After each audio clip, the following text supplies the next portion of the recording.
তো hello dear student, কেমন আছো? আই হোপ প্রত্যেকে শুধু ভালো নয় ভীষণ ভালো আছো।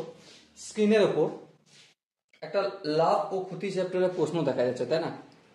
প্রশ্নটা কি বলেছে প্রথম আমরা মন দিয়ে বুঝবো, পড়বো, তারপর প্র্যাকটিস করবো। ওকে, কি বলা আছে দেখো। এক ব্যবসায়ী ধার্য মূল্যের উপর যথাক্রমে 5% ও 10% দুটি পৃথক ছাড় দেয়, ঠিক আছে? তবে তার সঠিক বা একক ছাড়ের পরিমাণ কত? দেখো, হালাকি শর্টকাট মেথডে তো করাই যায়, কিন্তু আমরা বেসিক কনসেপ্ট বুঝে বুঝে করবো। ওকে, ধরো ধার্য মূল্য এক্স টাকা লেখা রয়েছে। কত টাকা লেখা রয়েছে? ধার্য মূল্য এক্স টাকা। প্রথমবার ছাড় দেওয়ার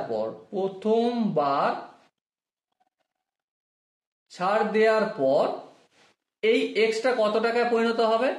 এক্স মাইনাস এক্স এর কত পার্সেন্ট ছাড় দিচ্ছে? প্রথমবার হচ্ছে 5%, তাহলে এই 5% লিখলাম। হ্যাঁ ঠিক। তাহলে প্রথমবার ছাড় দেওয়ার পর এই ধার্য মূল্যটা কত টাকায় পরিণত হয়? এত টাকায় পরিণত হয়। এক্স, তা থেকে ছাড় দিচ্ছি মানে মাইনাস এক্স এর 5%। এটা যদি ক্যালকুলেশন করি এক্স মাইনাস এক্স ইন্টু 5/100।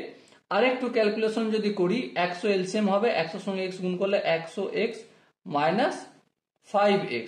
আরেকটু যদি ক্যালকুলেশন করি 95x/100। আরেকটু যদি ক্যালকুলেশন করি 5×19 95 আর 5×20 100 কত হলো? 19x/20 rupees.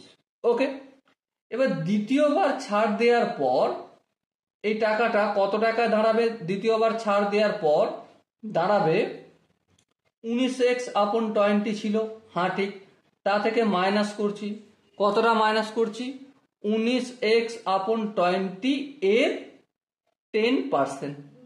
এবার যদি ক্যালকুলেশন করি এটা 19x/20 মাইনাস 19x/20 ইন্টু 10/100। এবার দেখো একটু ফটাফট করে ক্যালকুলেশন করো। এই শূন্য কেটে যাবে। সো কি হবে আমার? 19x/20 মাইনাস 19x/2 কে 100 দিয়ে গুণ করলে 200।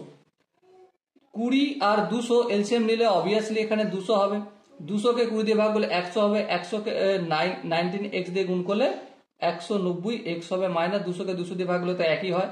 1 কে 19x দিয়ে গুণ করলে এটাই হয়। ওকে, সো এবারে দেখো নিচে 200 থাকবে। 9 × 10, 11 1 হাতে 1, 1 1 2, 2 × 9 7। তাহলে কত হবে? 171x হয়ে গেছে। দ্বিতীয়বার যেই দামটা ছিল x টাকা, সেটা প্রথমবার 5% ছাড় দেওয়ার পর 19x/20 হলো, আর দ্বিতীয়বার ছাড় দেওয়ার পর হয়ে গেল 177x/20। ঠিক আছে।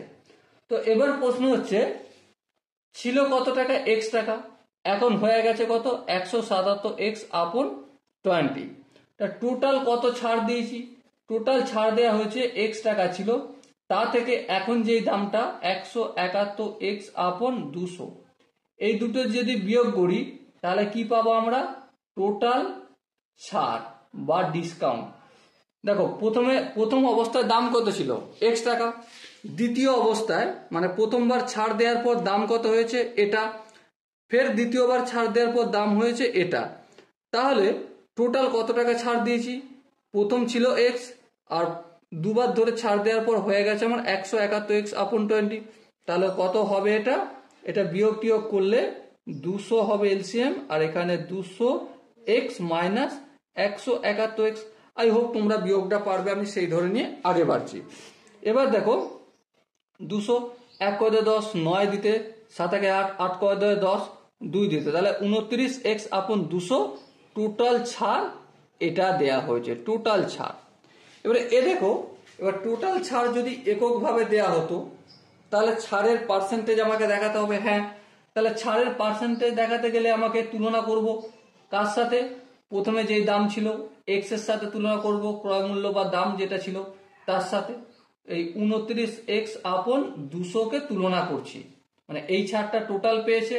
এই ছাড়টা কার ওপর বেস করে পেয়েছে? x এর ওপর বেস করে পেয়েছে, তাই না? তাহলে এটাকে যদি আমি ভগ্নাংশে রয়েছে আরেকটু সহজভাবে ক্যালকুলেশন করে নিলে 29x/200, এই ডিভাইডের চিহ্নটা তুলে দিয়ে ইন্টু করলাম, আর এখানে x ছিল এটা আমি 1/x করলাম। এই শূন্য কেটে গেল। সো কি পেলাম আমি? 29 এখানে 200 মানে 2 গুণিতক 100 লিখতে পারি, হ্যাঁ 100 লিখতে পারি। আচ্ছা এটাকে আমি 29/2 আর এই ডিভাইডেড বাই 100টাকে আমি পার্সেন্টেজ লিখতে পারি, হ্যাঁ লিখতে পারি। কেন লিখতে পারি, আমরা যখন ছোটবেলায় ক্লাস 9, 10, 6, 7 পড়তাম তখন একটা জিনিস আমাদের শেখানো হয়েছিল যে তুমি 53% নাম্বার পেয়েছো, এই কথাটার মানে হচ্ছে 53 পেয়েছো আউট অফ 100। তাহলে পার্সেন্টেজ চিহ্ন তুলে যদি আমি ডিভাইডেড বাই 100 আনতে পারি, তাহলে একইভাবে ডিভাইডেড বাই 100 তুলে পার্সেন্টেজ চিহ্ন আনতে পারি, তো সেটাই করেছি।